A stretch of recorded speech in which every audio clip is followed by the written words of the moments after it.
자, 일반적으로 과일 먹으면 당 때문에 살이 쪄서 혈압이 오를 것 같지만 대부분의 과일은 당보다는 칼륨의 작용이 더 크기 때문에 이 칼륨이 나트륨을 배설해서 도리어 혈압 떨어뜨리는 데 도움이 됩니다. 그래서 물론 이제 과일보다 채소가 더 좋긴 하겠지만 이런 과일 채소를 많이 먹는 것이 분명히 고혈압 지침에도 나와 있을 만큼 혈압 환자에게 도움이 되는 식이습관이라고 할 수 있는데, 그렇다면 과연 어떤 과일이 가장 혈압을 떨어뜨리는 데 도움이 되는지 전 세계 논문 전부 다 읽고 바로 그냥 제가 싹 깔끔하게 정답 정리해서 설명드리도록 할게요. 네, 안녕하세요. 운동한 내과 스닥트입니다. 자, 지난 당뇨 과일 시간에는 사실 과일에 당이라는 게 당뇨에 당 넣는 거니까 너무 직접적이기 때문에 그냥 당이 낮은 과일, 그리고 식이섬유가 많은 과일 해서 사과, 배, 토마토, 아보카도, 레몬 이렇게 5개를 1티어로 꼽았던 적이 있고요. 또 이거하고 별도로 당뇨 환자에서 당이 덜 오르는 게 아니라 일반인, 당뇨가 아닌 사람이 당뇨로 진행하는 걸 막는 그 예방하는 최고의 과일은 또 블루베리라는 영상을 제가 올린 바가 있습니다. 그런 식으로 당뇨 과일은 정리를 여러분들이 하시면 되는데, 자, 고혈압 아닌 사람이 고혈압으로 진행하는 걸 막는 과일을 찾는 것보다는 최대한 그래도 가급적이면 오늘은 정말 진짜 고혈압 환자가 과일을 먹었을 때 혈압이 떨어지는지, 고혈압 환자의 혈압 떨어지는 논문만을 제가 오늘 가능하면 대상으로 했고요. 당연히 사람 임상으로 하고 또 가급적이면 메타 분석이 있는 걸 위주로 했습니다. 그리고 항상 제가 생과 좋아하는 거 다들 아실 겁니다. 그래서 분말 주스 같은 거는 최대한 배제를 하려고 했고, 물론 생과 논문들이 너무 적었기 때문에 이런 것들이 일부 좀 포함될 수는 있긴 합니다. 하지만 최대한 그래도 생과 위주로 논문을 포함시키려고 노력했고요. 자, 요런 전제로 했을 때 역시 과일의 혈압을 떨어뜨리는 가장 큰 작용은 칼륨을 통해서 일어납니다. 그래서 과일을 칼륨 순으로 한번 정렬을 해보면 이렇게 되는데, 요게 오늘 사실상 거의 혈압 떨어뜨리는 순서와 일치한다고 보시면 됩니다. 그래서 여기서 건포도는 이제 말린 거니까 제가 오늘 배제를 했고요. 포도 자체는 칼륨이 그렇게 높은 편은 또 아닙니다. 아보카도가 이제 과일 중에서 가장 칼륨이 높고요. 그 다음 바나나, 키위, 토마토, 멜론, 석류 순이고, 사과하고 블루베리는 칼륨이 적은 편입니다. 근데 여기서 아보카도, 토마토, 멜론이 칼륨이 높음에도 불구하고 혈압 떨어뜨리는 효과가 명백히 입증되진 않은 예외적인 어떤 과일을 할 수 있고, 그 다음에 사과하고 블루베리는 칼륨이 적은데도 불구하고 혈압 떨어뜨리는 게 다소 보고되는, 또 반대의 예외되는 과일을 할 수 있는데, 나머지 바나나, 키위, 석류는 아주 혈압 떨어뜨리는데 확실히 입증된, 그래서 칼륨의 양이 혈압을 떨어뜨리는 가장 중요한 기전이구나 하는 거는 바나나, 키위, 석류를 볼 때는 거의 확실하다는 거죠. 그래서 이미 거기서 이제 오늘의 혈압 떨어뜨리는 과일 1티어가 정답이 나왔다고 할 수 있습니다. 자, 그러면 아보카도와 토마토는 왜 칼륨이 많은데도 불구하고 혈압 떨어뜨리는 게 확실히 입증되진 않느냐? 자, 아무래도 이게 보통 우리가 간식으로 안 먹고 대부분 이제 요리에 들어가는 일종의 채소 역할로 쓰이기 때문에, 그래서 소위 말해서 생과로 먹는 경우도 실제로 드물고 생과 논문도 너무 없었어요. 그래서 이렇게 혼합 섭취를 했을 때 그 변수를 분리하는 게 거의 불가능했기 때문에 아보카도, 토마토 연구에서는 제가 여러 논문을 싹 다 읽어봤을 때는 혈압을 떨어뜨리는 그 효과가 명백하진 않더라고요. 하지만 둘 다 칼륨이 굉장히 높고 당은 거의 없다시피 하기 때문에 혈압에 유리할 것이 분명하고요. 그리고 실제로 토마토를 풍부하게 먹는 지중해 식단은 또 혈압을 개선하는 게 너무나 확실하고 입증되어 있기 때문에 아직까지 생과로 먹었을 때 효과가 입증되지 않았다는 정도로 여러분들 판단하시면 될 것 같고, 아보카도랑 토마토는 혈압 측면에서 유리한 것이 맞습니다. 물론 이제 아보카도는 지방이 많기 때문에 칼로리 주의해서 양을 제한해서 먹어야 되는 거고요. 그래서 여러분들 오늘 시장에 가셔서 아보카도 사셔가지고 요리에 한번 넣어 보시고, 자, 그럼 멜론은 왜 칼륨 또 엄청나게 많은데 혈압이 안 떨어지냐? 이거는 쉽게 우리가 예측이 가능하죠. 멜론이 엄청나게 달잖아요.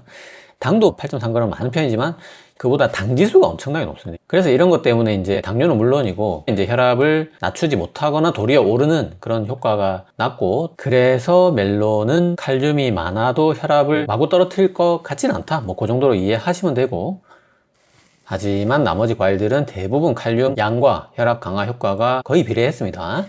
그래서 지금까지 봐왔던 여러가지 전제를 모두 포함해서 바로 혈압 떨어뜨릴 수 있는 과일 1티어 정답 보시면 첫 번째는 바로 석류가 되겠습니다. 자, 정말 아쉽게도 석류는 생과 논문이 많지가 않았어요. 대부분 주스 논문이었고, 다만 이게 8편의 무작위 대조 임상시험을 메타 분석한 게 있어서 굉장히 근거 수준이 높아서 제가 들고 왔고요. 2017년 라킬라 대학에서 석류 주스를 먹은 연구 8개를 메타 분석해보니까 혈압이 수축기 5, 이완기 2 해서 소위 말해서 5의 2가 떨어졌어요, 혈압이. 자, 5의 2가 뭐 대단한 거냐 이렇게 생각할 수 있지만, 사실 우리가 지금 그냥 고혈압 진단받아서 일반적으로 처방되는 혈압약 한 알의 효과 크기가 수축기 기준으로 5에서 10이거든요. 그러면 5에 2 떨어지는 거는 거의 혈압약 반 알에서 한 알의 효과입니다. 근데 이건 뭐 약도 아니고 맛있는 석류 주스 먹어서 혈압약 반 알 이상의 효과가 난다는 거는 엄청난 효과, 개꿀, 개이득인 거죠. 더군다나 용량이나 기간이나 이런 거에 상관없이 혈압이 어느 정도 일정 부분 떨어지는 거는 나타났다는 거죠. 그래서 그 이후로 앞에서 봤듯이 석류가 칼륨이 많은 것도 있겠지만, 이 논문에서는 이제 폴리페놀과 산화질소 때문에 혈압이 떨어지고 심지어 혈관 기능까지 개선된 거 아니겠는가라고 분석하고 있습니다. 그래서 석류 생과도 보시면 100g당 칼륨 함량이 오히려 약간 더 많습니다. 그래서 당연히 석류 주스가 효과 있는데 석류 생과가 효과가 없을 리는 없고 대등하거나 오히려 더 나을 걸로 보입니다. 그래서 여러분들 석류는 주스를 포함해서 적극적으로, 특히 생과 위주로 드시면 될 것 같고요. 자, 석류하면 조금 이게 여성 호르몬이 들어가서 남자는 여성화 되는 거 아니냐, 여자 소화는 성조수증 생기는 거 아니냐, 그런 우려가 있는데, 자, 절대 그렇지 않다는 논문이 굉장히 많더라고요. 석류 주스 섭취하면 남성에서 테스토스테론 수치가 향상된다, 이런 논문이 있고, 자, 무엇보다도 발기부전 환자에서 이 발기부전이 개선이 된다, 이런 연구도 있습니다. 자, 이거면 그냥 걱정 끝이죠. 그리고 여자 소아에서 성조숙증을 유발하는 게 아니고 석류 추출물이 성조숙증을 거꾸로 치료한다는 이런 연구가 있어요, 또. 그래서 이것도 걱정할 게 아니라 도움을 주는 겁니다. 그래서 이런 오히려 더 도움이 되는 기전으로 이 석류 속에 있는 여러 여성 호르몬 유사 물질들이 우리 코르티솔을 낮추고 남성 호르몬 테스토스테론을 오히려 증가시킨다는 거죠. 그리고 당연히 이제 여기 여성 호르몬 유사 물질만 있는 게 아니고 폴리페놀, 특히 산화질소가 발기부전에 특효약이 맞거든요, 이거는. 그래서 혈압도 아까 떨어지는 거고, 그러면서 발기부전도 개선이 된다는 거죠. 그래서 남성을 여성화 시키는 게 아니고 더 강하게 만들어주는 겁니다. 그래서 소화에선 또 이 석류의 여러 가지 항산화 물질들이 활성산소를 억제해서 조기 성적 자극을 완화한다는 거죠. 그래서 이런 기전으로 남성의 여성화나 여성 소화의 성조숙증은 전혀 걱정할 필요가 없고, 그냥 우리가 뭐 일반 상식적인 수준, 하루에 뭐 1리터 넘게 마신다든지 이런 거 아니라면, 일단 그런 연구 자체가 없기도 하고요, 그런 극한 상황을 일부러 상정하지 않는다면 정말 이 석류 내지는 석류 주스로 인한 무슨 여성 호르몬으로 뭐 진짜 걱정 안 하셔도 될 것 같습니다. 그래서 석류 내지는 석류 주스 고혈압 환자들 강추드리고요. 먹는 양은 뭐 상관없다는데 제가 적정량은 뒤에 또 설명드리기로 하고요. 자, 두 번째 고혈압 과일 1티어 키위입니다. 자, 여기도 이제 고혈압 남성 118명을 대상으로, 자, 이 연구가 놀라운 게 뭐냐면 하루 3개 키위를 먹은 실험군과 대조군이 놀랍게도 하루 1개 사과를 먹은 군이에요. 그러니까 사과도 사실 엄청나게 건강한 과일이잖아요. 이것도 아마 혈압이 떨어질 건데 그것보다 키위가 혈압이 더 떨어지는지를 연구해 봤는데, 자, 8주를 연구해 보니까 놀랍게도 사과를 대비해도 혈압이 3.6에 1.9가 떨어졌다는 거죠. 그러니까 이거는 진짜 완벽한 1티어가 맞죠. 그래서 이렇게 혈압이 떨어진 그 요인으로 앞에서 봤듯이 칼륨이 엄청나게 많이 포함된 면이 가장 큰 주요 작용이겠지만, 그 외에도 항산물질이나 특히 키위는 섬유질이 많아요. 그래서 심지어 사과에 대봐도 혈압이 더 떨어졌다는 거고요. 그래서 오늘 여러분들 시장 가셔서 키위 사셔가지고 하루에 3개씩 드시면 좋을 것 같고, 자, 다만 정말 진짜 이런 소모적인 내용 소개 안 하고 싶은데, 인터넷에는 또 키위의 옥살산 때문에 입술이 붓는다, 뭐 구강점막이 다 까진다, 이런 또 우려가 있어서 여기에 대해서 아무래도 불안해 하시는 분들이 누군가는 또 계실 것 같아서 제가 짧게 요거 설명드리면, 자, 일단 입술이 붓거나 점막이 까지는 거는 옥살산 때문이 아니고, 특히 입술이 붓는 거는 알레르기 때문입니다.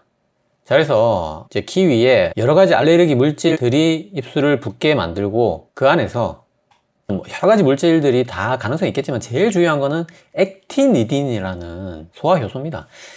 그래서 이거에 의한 알레르기가 가장 많고, 그 모든 알레르기 포함해서 키위에 알레르기를 가진 분들은 전 인구의 3에서 4%로 알레르기가 좀 많은 과일인 거는 맞긴 합니다. 자, 그래서 또 인터넷에 보면은 뭐 식물은 여러분들에게 먹히기 위해서 저런 연육 소화 효소를 가지고 있는 게 아닙니다. 초식동물로부터 방어하기 위해서 가지고 있는 겁니다라는 또 인터넷 영상을 봤는데, 이게 정말 진짜 그냥 말 그대로 생물학적인 상식에 정반대되는 설명이라고 할 수 있죠. 자, 과일의 궁극적인 목표는 동물에 먹히기 위함입니다. 그게 존재의 이유입니다. 그리고 키위의 옥살산이 정말로 입술을 공격하는 건 우리가 키위 많이 먹으면 따끔거려서 아 이제 그만 먹어야겠다 이런 생각이 들 때가 있잖아요. 그게 옥살산의 작용입니다. 그 정도 느낌이지 우리가 뭐 정말 입술이 점막이 까지고 붓는 그 확률은 3에서 4%로 저렇게 명시되어 있습니다. 그것 자체도 옥살산 때문이 아닌 거고요. 그래서 다 아시겠지만 옥살산으로 인한 가장 인간의 심각한 위해는 입술이 아니라 요로결석입니다. 그런데 요로결석을 일으키기에는 이 키위에 들어있는 옥살산의 함량은 터무니없이 적습니다. 그린 키위가 19mg 정도, 골드 키위가 15mg 정도. 근데 우리가 보통 30mg 이하면 저옥살산 식품으로 분류를 하거든요. 그래서 키위는 저옥살산 식품입니다. 그래서 저는 제스프리한테 전혀 돈 받은 게 없고요. 제스프리가 아니고 여러분 오늘 시장에 가셔서 제스프리 키위 사 드시기 바랍니다. 여러분 제스프리 제가 적극적으로 홍보해 드립니다. 요거 사서 드시고요.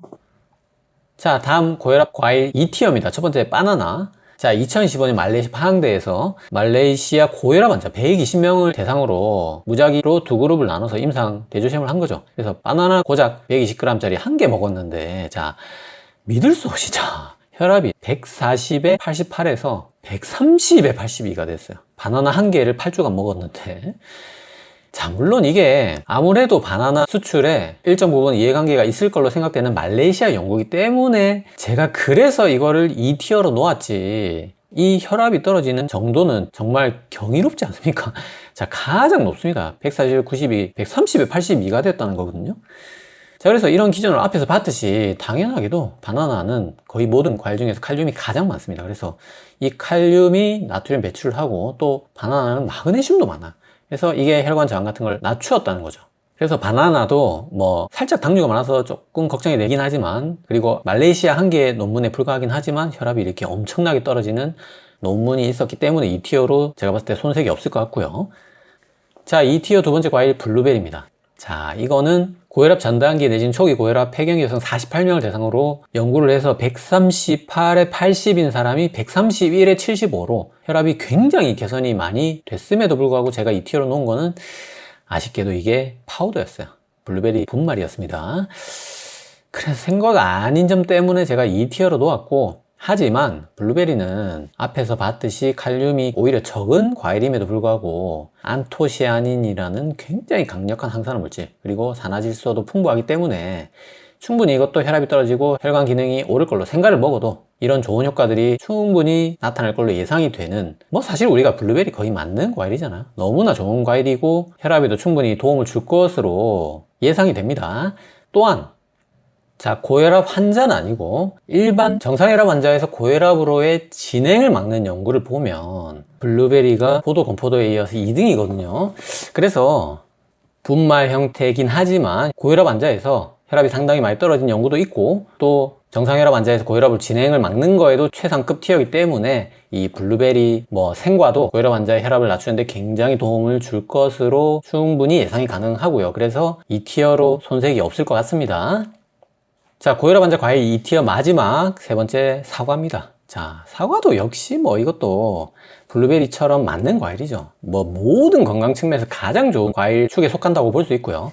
자, 이거는 무작위 임상 대조시험 17개를 메타 분석했을 때, 자, 이게 효과가 수축기만 한 3 정도 떨어지고 이완기는 거의 안 떨어져서, 그래서 제가 엄청난 연구수에도 불구하고 2티어로 놓긴 했는데, 자, 이 사과가 혈압이 그렇게 많이는 안 떨어짐에도 불구하고 좋은 점이 뭐냐면 메가비 사가 떨어지고, 자, 메가비 상당히 심혈관 예측하는데 중요한 인자거든요. 그래서 이걸 떨어뜨리는 건 굉장히 건강에 좋은 게 맞고, 게다가 하루에 100에서 150g짜리 사과를 매일 하나씩 먹었을 때 혈압을 떠나서 심혈관 질환을 예방했어요. 자, 우리가 혈압 낮추려는 이유가 어차피 심혈관 질환 낮추려고 하는 거잖아요. 근데 혈압이 안 떨어져도 심혈관 질환이 낮춰지면 무조건 그거는 먹어야 될 이유로 충분하거든요. 그래서 우리가 사과를 꾸준히 먹으면 의사를 멀리할 수 있다는 그런 얘기도 있을 만큼 이 사과가 혈압이 얼마 떨어지냐를 떠나서 건강에 도움이 될 거는 명백하다는 거죠. 그 이유가 사과가 칼륨이 아까 봤듯이 그렇게 많지는 않지만 펙틴이라는 식이섬유가 굉장히 풍부하기 때문이고요. 당지수도 낮고. 자, 그래서 오늘 고혈압 환자분들 혈압을 낮추기 위한 과일 결론 깔끔하게, 자, 1티어 2개 석류, 키위입니다. 2티어 3개 바나나, 블루베리, 사과가 되겠습니다. 자, 이걸 보면 결국 아까 거의 칼륨 순이 맞죠?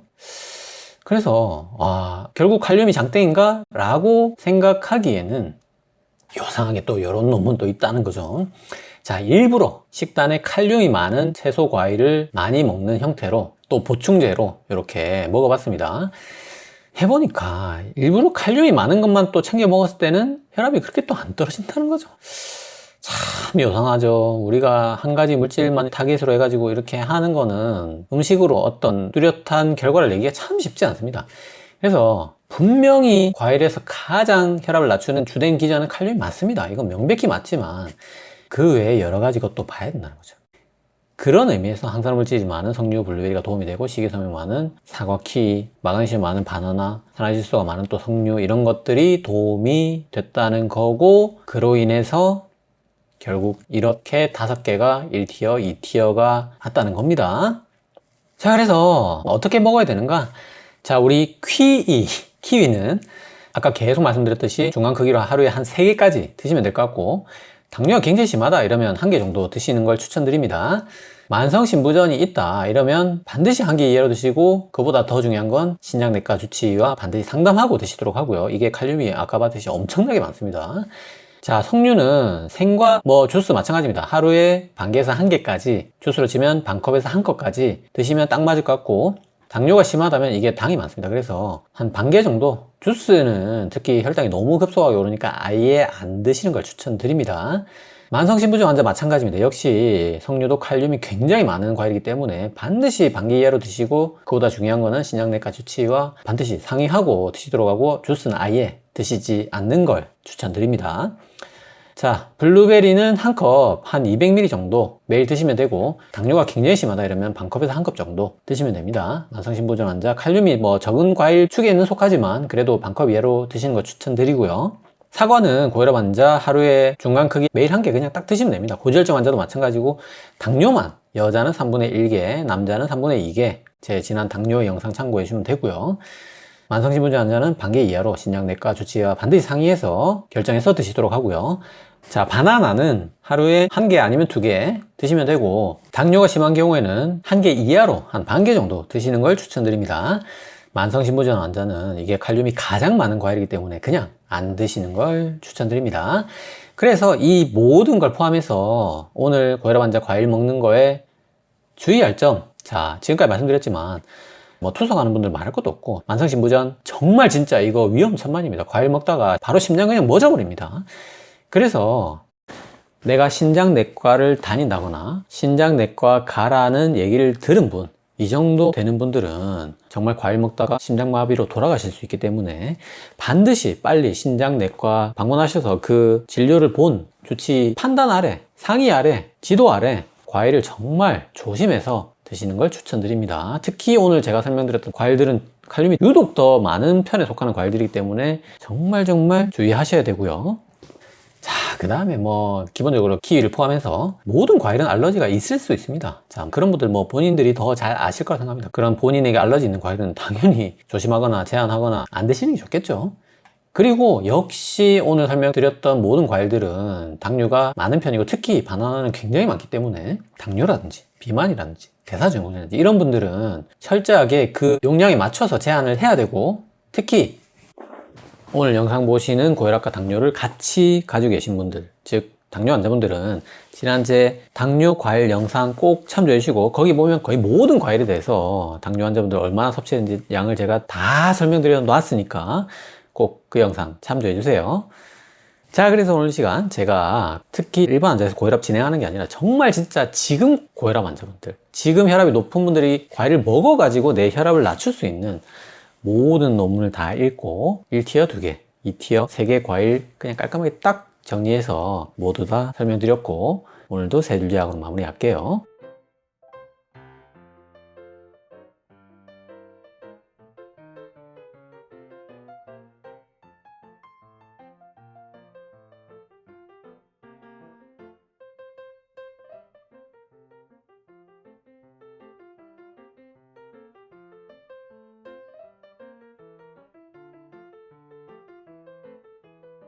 자, 오늘 영상 도움이 되셨나요? 도움이 되셨다면 구독은 여기, 관련 영상은 여기 봐주세요.